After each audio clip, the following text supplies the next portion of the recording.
Welcome. Morning. Hey, happy Thursday. Welcome to our Dealer Action Forum. And this is we'll call it a production of BHPH Nation TV. It's a BHPH Nation TV event. How's that? Well, it's the foundational piece is White Hat Way. Yeah. So, so as part of our White Hat efforts and trying to get, to basically do anything we can to help move the needle on things so in our industry. let's introduce what it is we're doing and what the topic is. Of course. today. So this whole action forum is really just about, and we struggled to come up with the right name, but it's like we're looking to help gather dealers, verify what actions can be taken, identify some initiatives, and start to solve some problems in this industry that we've identified that we feel like are, fixable problems. And so I've got my own list. I've got the first 3 items that I picked based on my experience, but we're going to invite dealers to jump in there and share with us, what they have as frustrations and challenges. And we're going to just go about the business of trying to report those issues and get some, support from the industry folks to try to solve some of these problems. And so we know we can't do this kind of thing ourselves. And so the idea is to use the platform to gather people up and do it in a very transparent way. Like that's part of the whole White Hat Way thing for us, is being ultra transparent. I don't know how to get more transparent than this. Just have the whole conversation in a public forum, invite everybody. We've invited industry people, dealers. We know, of course, it's Thursday morning. It's like typical. We'll have a handful of people here and we'll have a chance to talk about these things by email and this and that after the fact. But the idea really is the first thing I picked is reporting for software from DMS. Like I have, and we'll bring Mike in. We've got Mike Downey standing by as a guest. And so we'll bring Mike in and kind of have a chance to recap the story and how it is that I've identified this as a particular problem for dealers and why it matters. Well, and just to give a little bit of additional flavor to the background.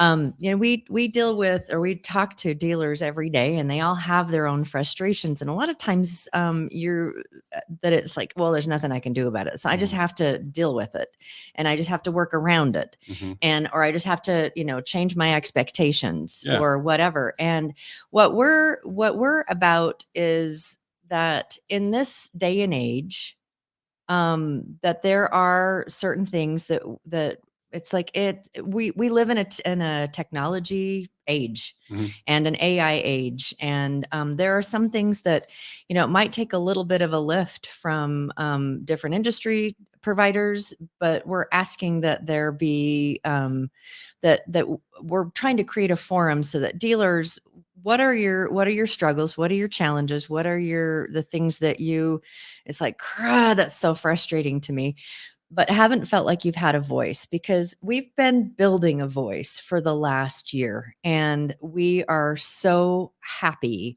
to lend that voice to all dealers. Sure. And let's see what we can do to make some of these changes. So we're talking today about DMS reporting in particular. Let's go ahead and bring in Mike. All right, we're going to bring in Mike. We have a special guest, Mike Downey from AutoMasters AMS. Mike, hello, guys. Hey. So joining us from Thank you for joining. Houston, Texas, oh my gosh. Mike was just asking us, how much snow do you have? And it was like, okay, in our front yard, about 2 feet. It's about the same amount of rain that we got during Harvey in Houston. Okay. Yeah. And then we were telling them that at one of the ski resorts in the area, that mid run, they've measured more than 800 inches so far this season. So so we're done with the weather. Let's move on. Sore subject. So it's all good, Mike. I got to tell the story quickly about how you and I got to know one another. So first of all, we came together as a result of a .com sort of consolidation. I arrived like in August of 2000. You were shortly behind that, if I recall. May of 2000. Yep. Oh yeah. Okay. You were ahead of me. I just, we were in some offices in downtown Sarasota, and that was an interesting experience. The thing I think about, Mike, when I think back to those years, that company was kind of consolidating a handful of DMS providers. They'd kind of brought some of that together, some consulting, which was the part I was involved in. And then the fun thing that I remember, there was a point where they kind of arranged offices and rented off a place, and they stuffed the consulting people in with the development team.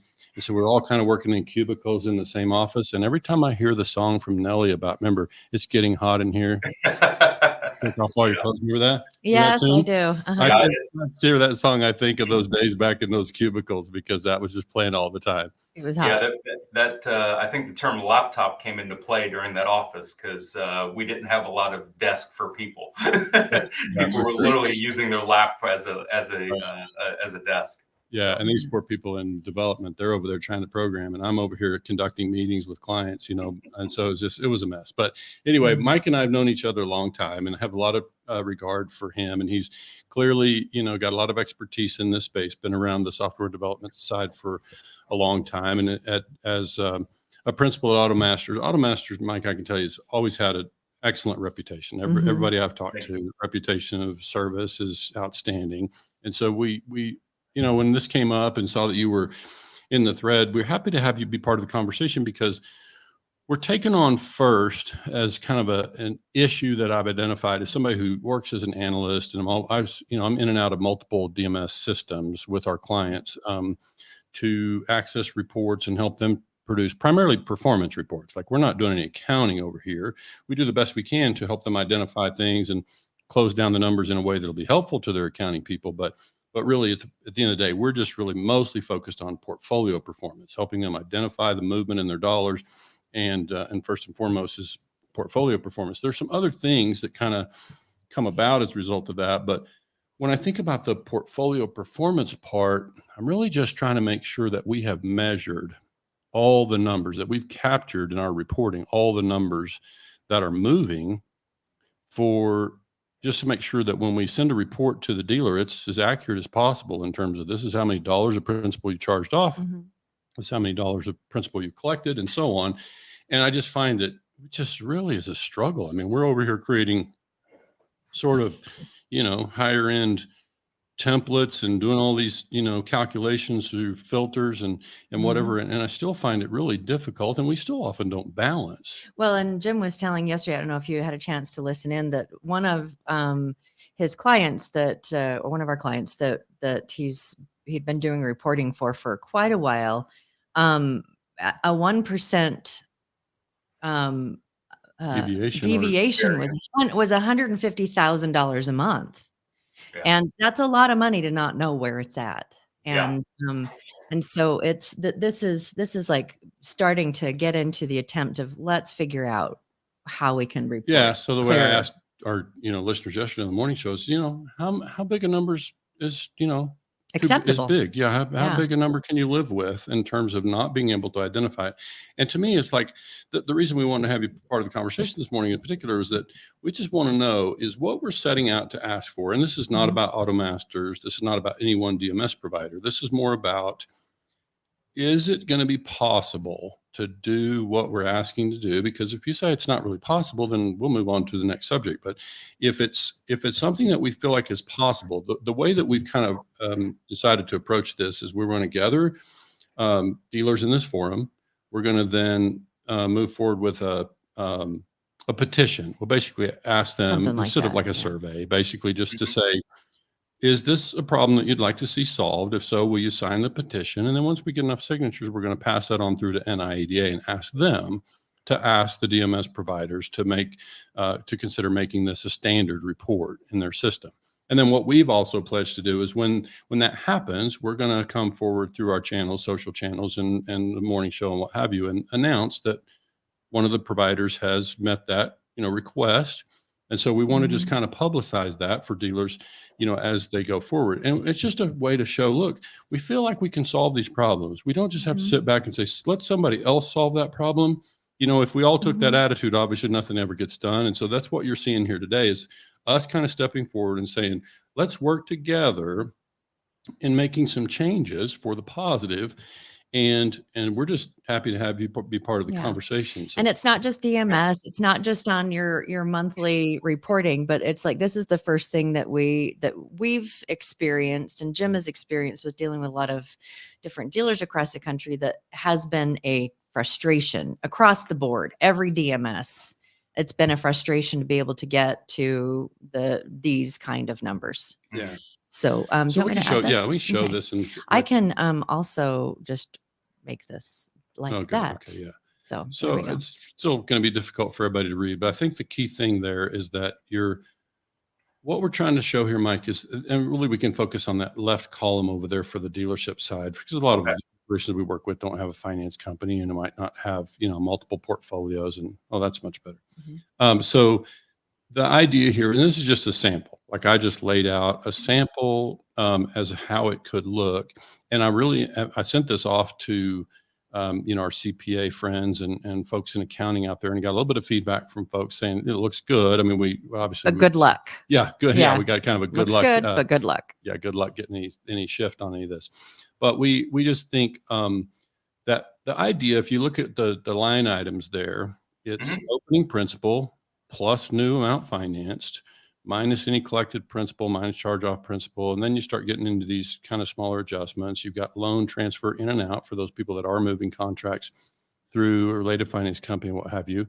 And then principal increases and decreases. Amendments might be the same in some software, but we just kind of listed as a separate line item.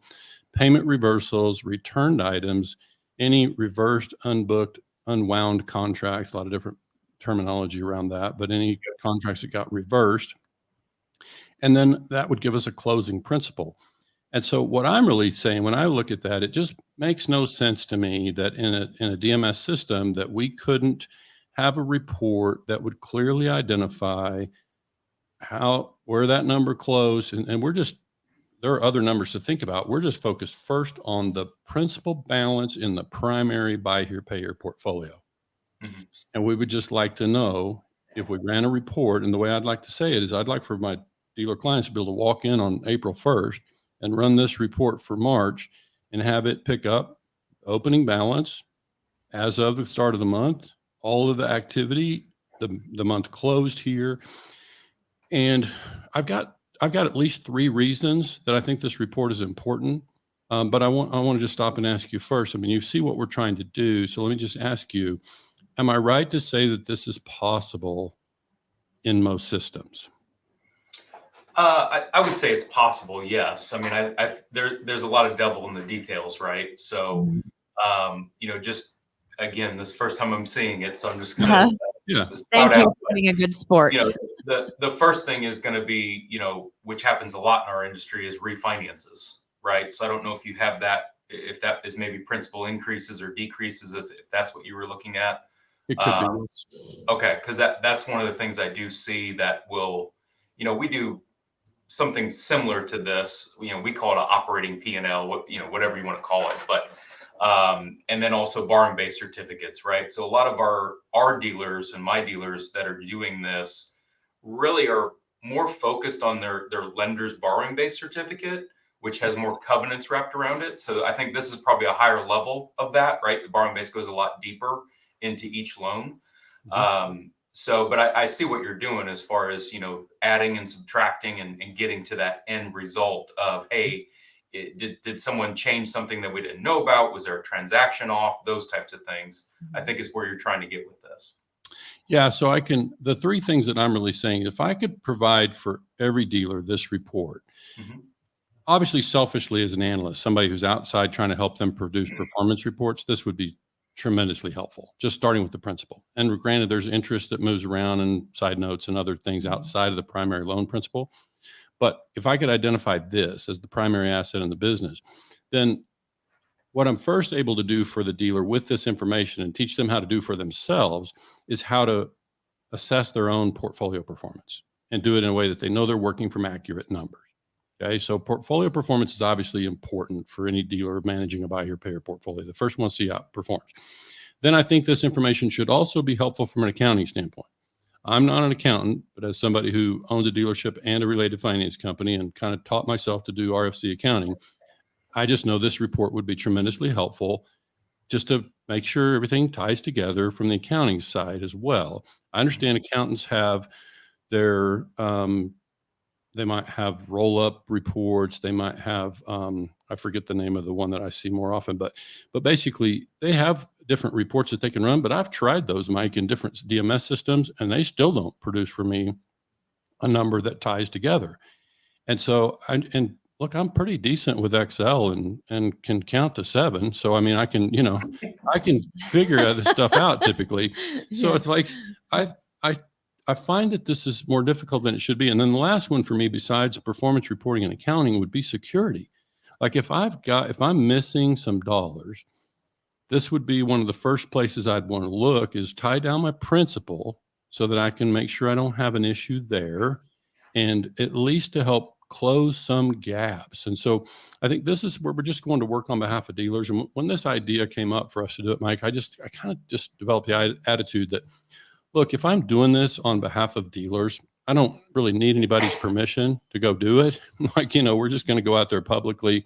We're going to invite people to the conversation, and we're going to just ask people to join us and kind of, because over the years, obviously I've made these requests of DMS providers and gotten virtually nowhere, even though we might represent a handful of clients. We don't have the kind of influence that would, cause people to step up. And, it'd be different if I came to you and I represented 40 of your clients, then that'd be a different thing. But that's not typically the situation. And so we just know that we can't do it ourselves. We're going to have to bring others to the conversation. And so that's what today is all about, just kind of kicking that off and getting people to contribute. But, I heard you say you think it's possible. What I've laid out there, if you want to show that again, Michelle, that basically I modeled it where for those dealers who do have an RFC, that this would demonstrate both the, you'd have the sales companies and the finance companies kind of grouped together. Obviously, you could go into all kinds of details and expand for detail on various line items. But really, first, I'd be satisfied with just a summary that gives me all the sales company, all the finance company, and then you bring it together globally. For me, again, selfishly, and I think for a lot of our clients, they're just looking at their portfolio performance on a global basis. People, if you got a collection department, they're probably responsible for collecting on both the open contracts in the sales company and the finance company. So we're really measuring, performance in those areas. So that's why I just kind of chose as a simple layout: sales company, finance company, and then bring it together globally. Some people would call that consolidated, whatever. But basically, I'm just saying, that's what I'm looking for. So what I'm hearing from you is that it is possible to get that. We might need to add a few line items. I heard your question about the refis. I would categorize that as amendments. We obviously would need to get some clarification, and expanded definitions, before we roll this out to the DMS providers. But yeah, that's kind of where I'm trying to get to. Any challenges that you see? Well, I think the hardest one is going to be the timing of it, right? So most DMSs, you run a report, it's running the data as of right then and there when you click the button, right?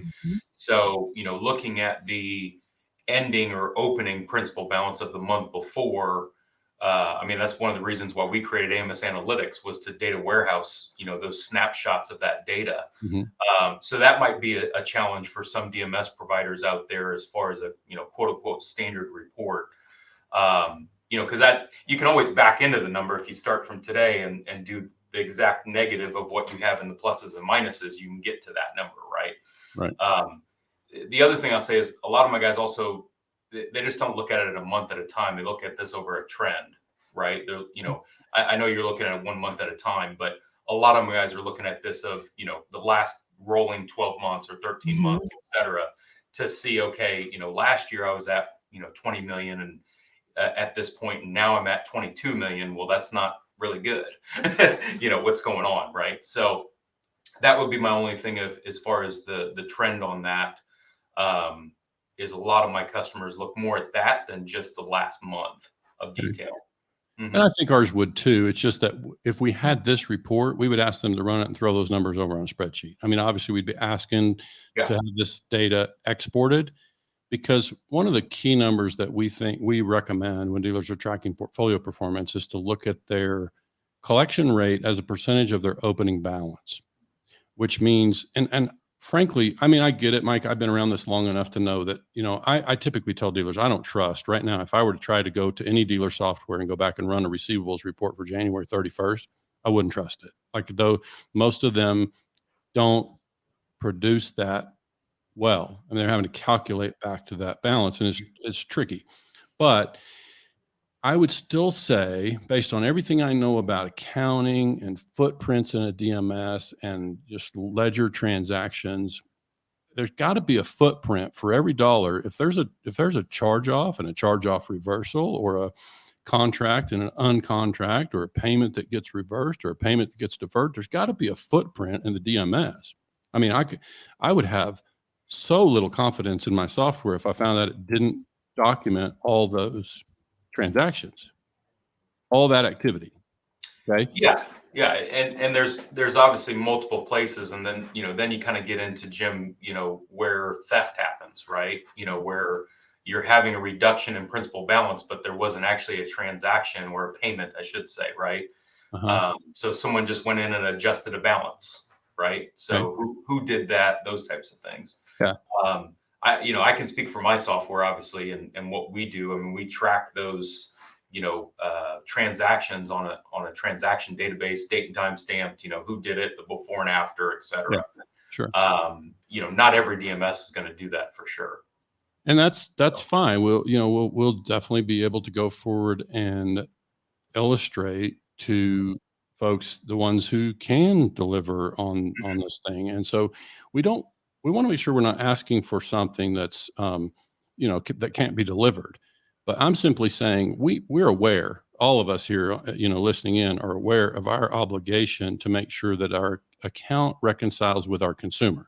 Pick any one customer's account. We have a responsibility to make sure that our principal and interest balances, are accurate, right? So if we have that responsibility with every single consumer, then we should be documenting every bit of movement in principal. If that's an adjustment, a refi, whatever you want to call it, whatever kind of transaction is going to happen inside a consumer's account, we should be able to aggregate that and produce that in this report. But for me, it almost feels like once we get that problem solved, Mike, I don't see why I wouldn't be able to run this same report for the month of January, for example. I don't see why I wouldn't be able to run this same report for 3 months ago and have it be accurate, because all we're really doing is documenting the activity across that range. And so what I need to hear from you is, if that's not possible, like if we ran that as a summary report for a prior period, what would prevent that from being accurate?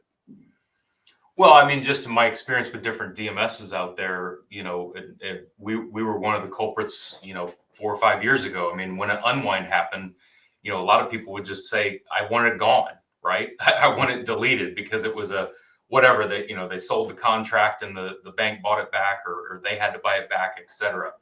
And we switched that a while ago for specifically the accounting integration, right? When you have a sale that was booked and then unwind, and you get into a lot more details with it's crossing over months and stuff like that, right? Yeah.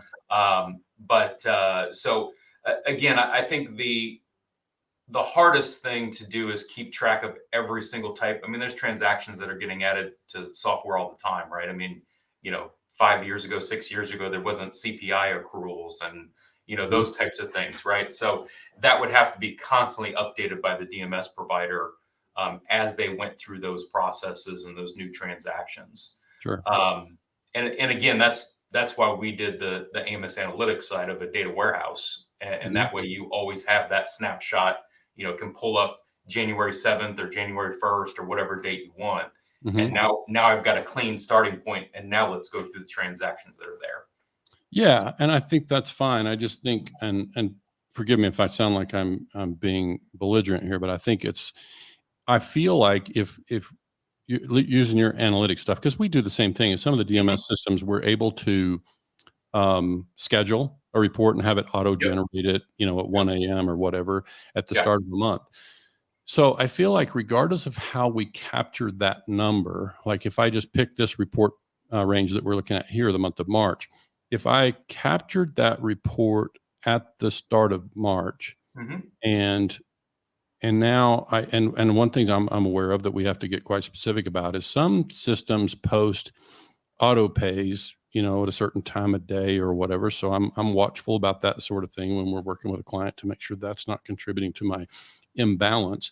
But I'm just simply saying, regardless of whether we archive that number at the start of the period, I'm having a hard time understanding why, if I archive the number at the start of March and I archive the number at the close of March, I'm having a hard time understanding why any transactions inside the calendar month of March would change.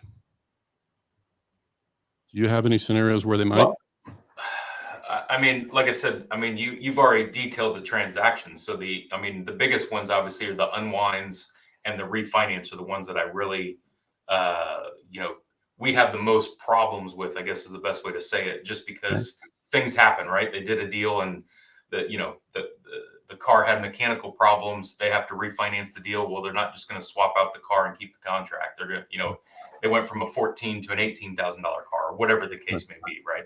Yep. So that's where we see the most issues, I guess is the best way to say it. Of the, everything that happens in the car business today, right? Especially in buy here, pay here. Right. Well, I think what we're really leaning toward here is, and I know you've always shown up for this kind of thing. When we've had these conversations, when I've kind of expressed frustration, you've always been good about, showing up and being part of the conversation. It's probably part of why you have such happy customers out there. But anyway, the thing I would say is that we're really looking to make a change here, Mike, and we would invite you to join us in that. So obviously, your being here today suggests a willingness to do that. Am I right to say that you're prepared to join us in making some of these positive changes? Yeah, I mean, a lot of the stuff we have a variation of that, right? So now it's formatting, if you will. Right. To go through that. So I'd be, anything that we can do to help our clients and, make more industry standards, and buy here, pay here, that's, it just helps the software providers too.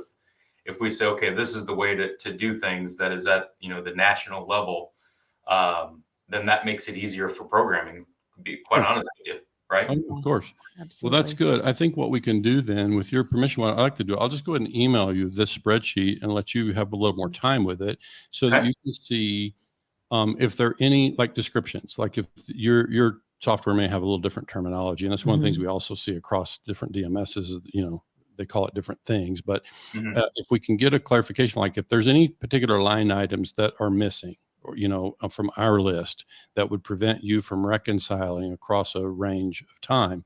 I just want to be able to, ideally for me, the key is just like you talked about archiving these reports. If a dealer had an archived report for the opening of March and the close of March, they would look just like this report.